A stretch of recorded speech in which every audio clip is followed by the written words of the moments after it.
Welcome back, everyone. Today on Landmark Tours, we're visiting a very notable builder and mentor to various Landmark players, Evol Draco. Okay, Draconious, what was your inspirations and thoughts behind this particular build? My thoughts behind it, actually, when I first started out on it, was that I wanted to create a PvP map instead of an arena. And when I was thinking about some of the funnest maps I've ever played, I think right back to the old 007 GoldenEye game. And that was pretty much my main inspiration to start off with, amongst some environmental stuff here, which was there was a cave on the other side of the build here, and that gave me a starting point to how I want to do the base. Okay, so the entrance here is the only entrance to the base is through the cave system.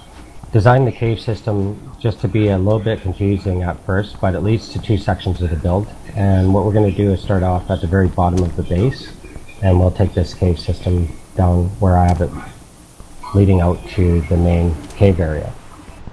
It's almost like a little Easter egg to find that cave entrance there. Okay, so we're coming in from the cave entrance and we're introduced into this interesting space here, kind of a swampy area. What is this area signifying in your combat arena? With this base, what I wanted to do was have the base on top of a natural environment that could lend itself to the PvP game.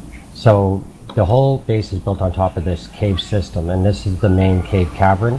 And in the PvP game, there is two control points down here with no spawner points down here. So this is somewhere where both teams will have to work down to, and probably be the mainstay of most of the battles. And the room I gave down here lends itself to some pretty epic battling.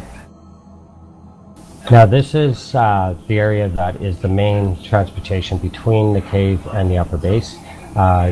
It basically also separates the two team bases as well. So this is a main transportation hub between the levels of this base, where you'll find quite a few players intersecting here and surprising each other for surprise battles. That's why I've left this pretty open and inviting. Alright, so we just moved from the bottom level, and this is where players would be introduced to the first level.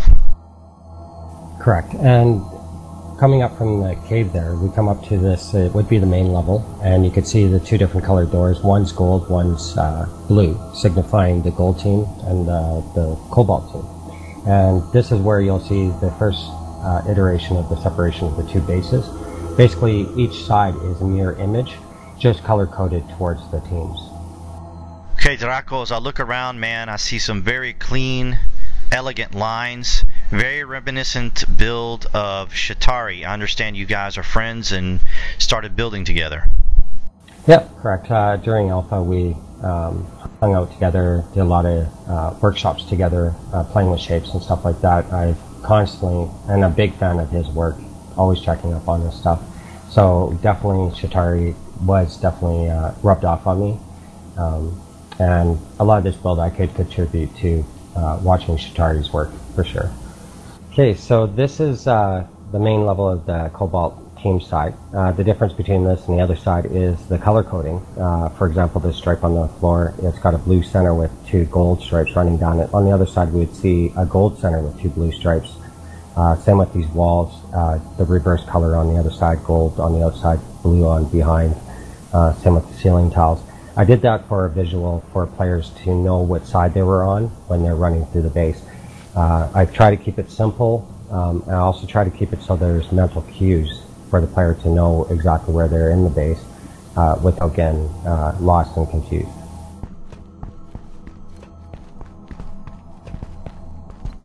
So it becomes kind of apparent here that this has a very sci-fi theme to it, and I really think that these globes that you've made here along with these circle themes, what is the significance behind that? Originally I just was really playing with some designs. The bubbles here out the wall are reminiscent of like the 70s when they were really playing with some ideas in construction for I'm not sure if you've seen housing where they have the domes coming out.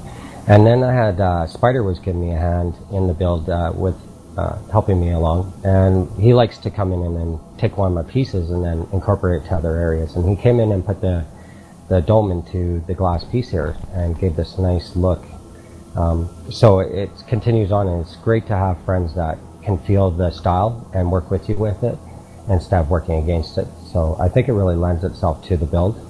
And I wanted to have something so that each level you knew that you were on that particular level, that they weren't meshing too much together, so the player knew exactly where they were in the build. Okay, so this is one of several of the control points that I have seen. How many are there total? There's 5 control points throughout the entire build. The way I set it up is so my idea is to have the battle continuously moving throughout the build to gain these control points. This is one in the Cobalt team side. There's one over in the Gold team side, so I've made 2 control points very easy for each of the teams to retain their home control point. There's one that you'll see later on upstairs, and the 2 that we've seen in the cave have no spawn points close to them, so those 2 are the more neutral control points where both teams are going to really have to battle it out down there to get those control points and own them. Okay, so we're going to go up to the upper level of the Cobalt team base, and on this level here, what I really liked about it for the players is if you look up, you can see the glass ceiling there opening up to the room above. What I really was trying to keep mindful in this build was to allow players to be able to see between the areas of the build, especially on their team sides, to be able to see if there's a battle below or above, to be able to readjust their gameplay to get up to those action areas. Hi Draco, I couldn't help but notice these very interesting artistic designs you have here. Can you explain what this is right here that I'm looking at? Yeah, when I was building away, there's certain areas you come over to and it's just an empty space, and you ponder what you could do there, and then also with the PvP element of having a battle going on. So when you're thinking about, say, a player being chased with low health, I wanted to have like a barrier or something that they can use to try to get away from their predator. But I didn't want to make it obtrusive, so I always try to make something fit into the build, and being an artist, I always look for an artistic way to present something, and that's what this is. I don't have a name for it, but it's just basically Draco art.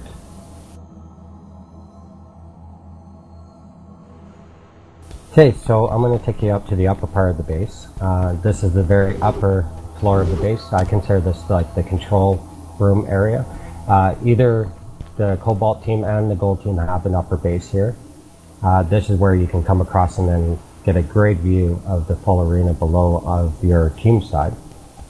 There is 2 exits from this room besides the one we came up. One to the left here, that's going to lead to the center control room, and straight ahead here leads out to a teleporter that both teams can access that takes you down through the center transportation hub.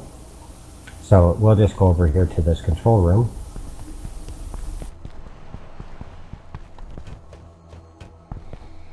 And when you're outside, this is the upper part of the base that you really get to see with the glass front.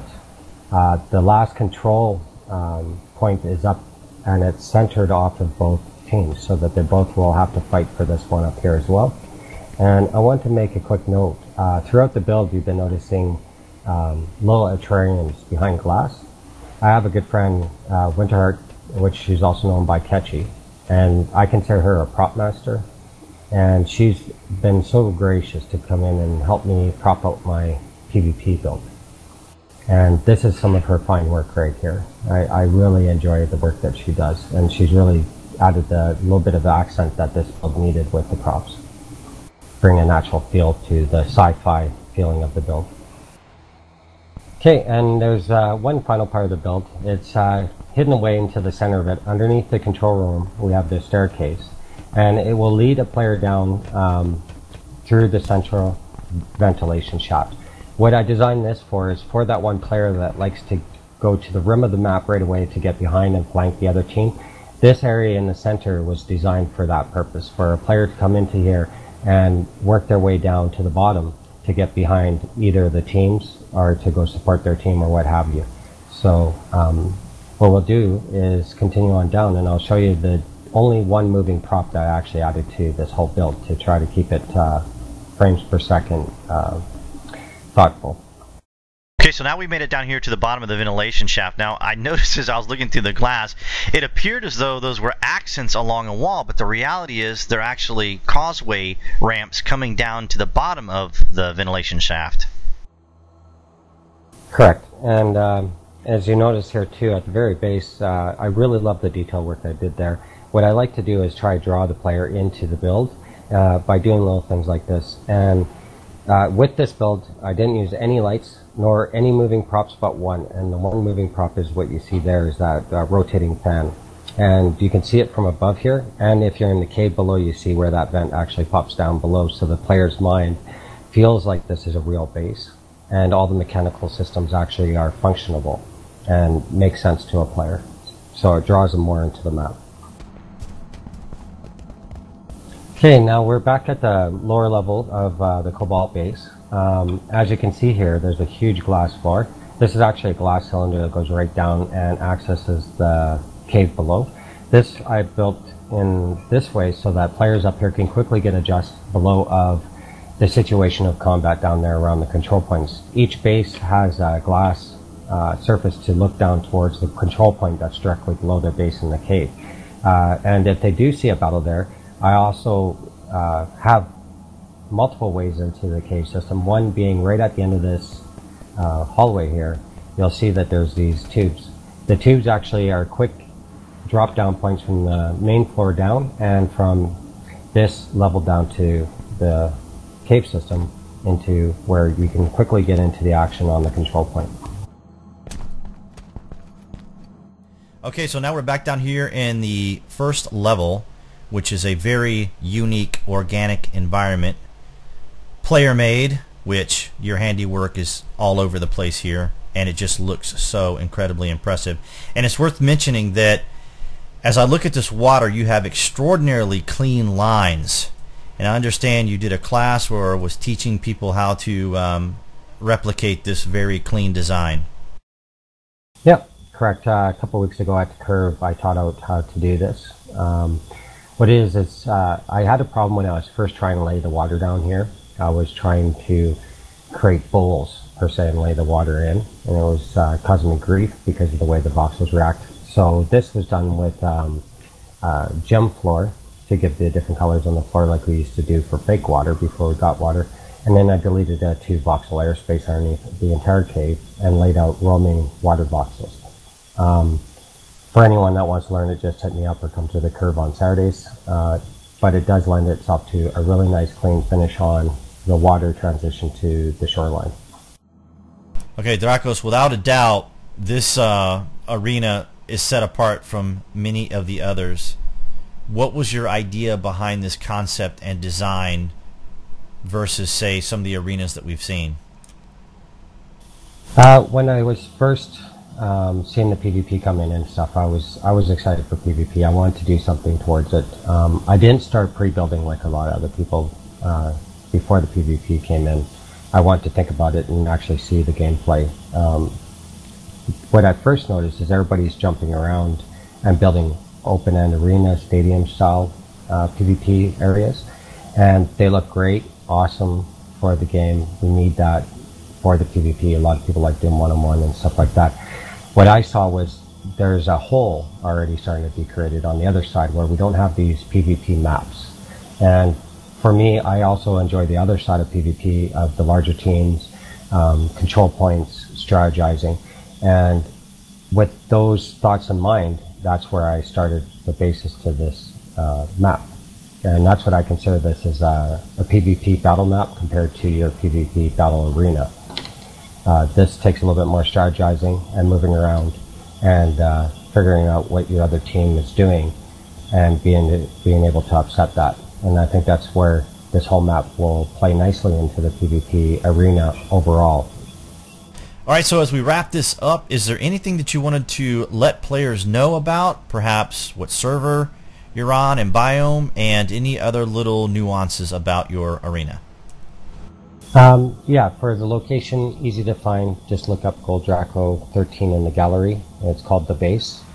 Only playing project underneath that character.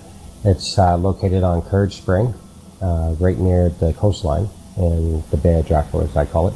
But Some just information overall about the map is that this is meant for larger teams. It's not definitely built to be a one-on-one type situation unless you really feel like putting some mileage on your legs. So with that said, if you have large teams, you want a nice interactive map where you can run around and strategize to have a more enlightened PvP match, this is definitely a map to come to.